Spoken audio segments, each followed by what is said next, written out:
কল্যাণী আসু, তোমার পত্র পেয়েছি সেদিন নববর্ষার নবঘন সিক্ত প্রভাতে।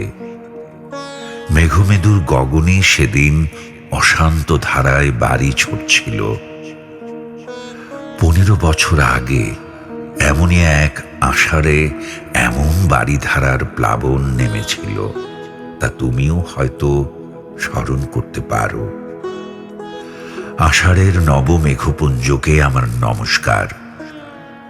ওই মেঘদূত বিরোহী যক্ষের বাণী বহন করে নিয়ে গিয়েছিল কালিদাসের যুগে রেবা নদীর পাড়ে মালবিকার দেশে তার প্রিয়ার কাছে। এই মেঘপুঞ্জের আশির বাণী আমার জীবনে এনে দেয় চরম বেদনার সঞ্চয়। এই আষাঢ় আমার কল্পনার স্বর্গলোক থেকে টেনে ভাসিয়ে দিয়েছে বেদনার অনন্ত স্রোতে।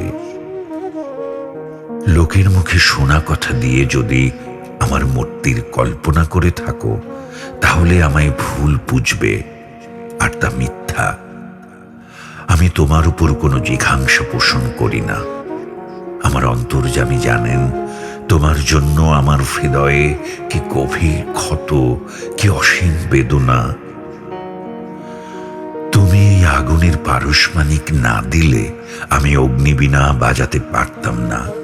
আমি ধূমকেতুর বিস্ময় হয়ে উদিত হতে পারতাম না। তুমি ভুলে যেও না, আমি কবি। অসুন্দর কুৎসিত সাধনা আমার নয়। আমার অন্তর্যামী জানেন তোমার বিরুদ্ধে আজ আমার কোনো অনুযোগ নেই, অভিযোগ নেই, দাবিও নেই। আমাদের মাঝে যে অসীম ব্যবধানের সৃষ্টি হয়েছে, তার সেতু স্বয়ং বিধাতাও হতে পারেন কিনা সন্দেহ। তুমি যদি স্বেচ্ছায় স্বয়ংবরা হও, আমার তাতে কোনো আপত্তি নেই। আমি কোন অধিকারে তোমায় বারণ করব? নিষ্ঠুর নিয়তি সকল অধিকার থেকে আমায় মুক্তি দিয়েছেন। আমি তোমার সেই কিশোরী মূর্তিকে দেবী মূর্তির মতো আমার হৃদয় বেদিতে অনন্ত প্রেম, অনন্ত শ্রদ্ধার সঙ্গে প্রতিষ্ঠা করতে চেয়েছিলাম। তুমি সে বেদি গ্রহণ করলে না, পাষাণ দেবীর মতোই বেছে নিলে বেদনার বেদিপীঠ। জীবন ভরে সেইখানেই চলেছে আমার পূজা আরতি। দেখা নাইবা হলো এ ধুলির ধরায়। তুমি যদি সত্যি আমায় ভালোবাসো, আমাকে যাও, ওখান থেকেই আমাকে পাবে। আত্মহত্যা মহাপাপ, আত্মা অবিনশ্বর। আত্মাকে কেউ হত্যা করতে পারে না।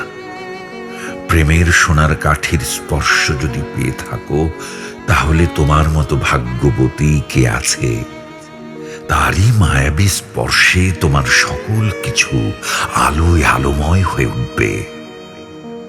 মানুষ ইচ্ছে করলে সাধনা দিয়ে, তপস্যা দিয়ে ভুলকে ফুল রূপে ফুটিয়ে তুলতে পারে।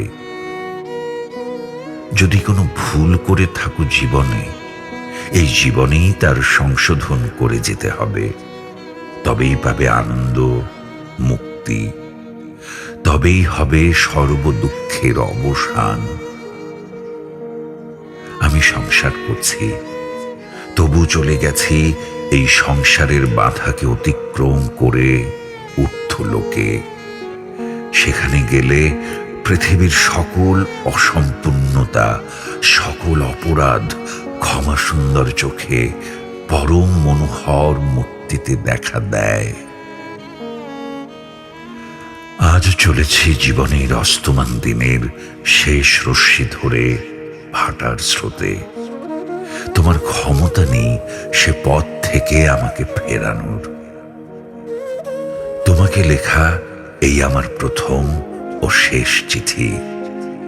যেখানেই থাকি বিশ্বাস করো আমার অক্ষয় আশীর্বাদ কবজ তোমায় ঘিরে থাকবে। তুমি সুখী হও, শান্তি পাও, এই প্রার্থনা। ইতি নিত্য শুভার্থী নজরুল।